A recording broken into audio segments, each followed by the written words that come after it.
Keramické výrobky Ravak jsou vyvíjeny našimi renomovanými designéry a vývojáři. To nám umožňuje rychle reagovat na požadavky trhu a díky vlastní výrobě máme i 100% dohled nad kvalitou naší produkce.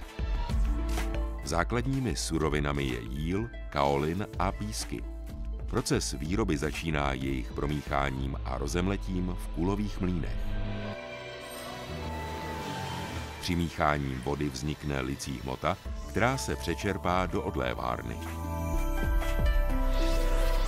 Sádrové formy pro výrobu keramiky si vyrábíme sami a tím minimalizujeme výrobní rizika.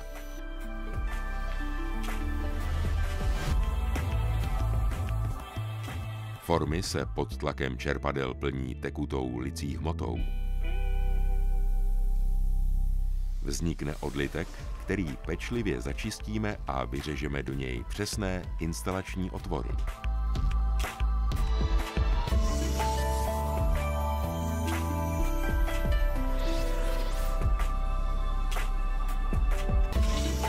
Následuje proces sušení.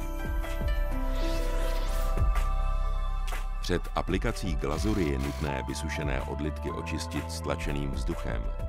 Vnitřní části toalet se glazují jejich napuštěním glazovací hmotou. Na vnější povrch se glazura aplikuje pomocí pistole ve speciálních boxech s ocáváním. Před vypálením se na výrobek aplikuje logo Ravak. Naglazované polotovary se pokládají na vozíky, kde se dosušují dalších 8 hodin. Poté pokračují do pece. Vypalování v tunelové peci probíhá při teplotě 1280 stupňů Celsia.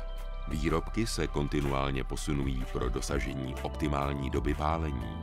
Celá fáze i s chladnutím trvá přibližně 24 hodin.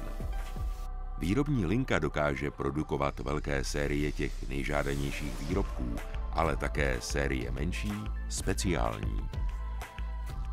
Hotové výrobky procházejí pečlivou kontrolou jednotlivých parametrů. Pokud jsou ve 100% kvalitě, mohou pokračovat do prodeje.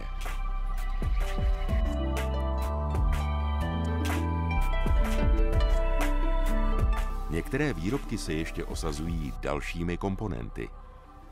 Nakonec je každý výrobek pečlivě zabalen, aby nedošlo k jeho poškození během přepravy. V našem skladu se výrobky dlouho nezdrží. Pravidelně jsou expedovány k našim zákazníkům.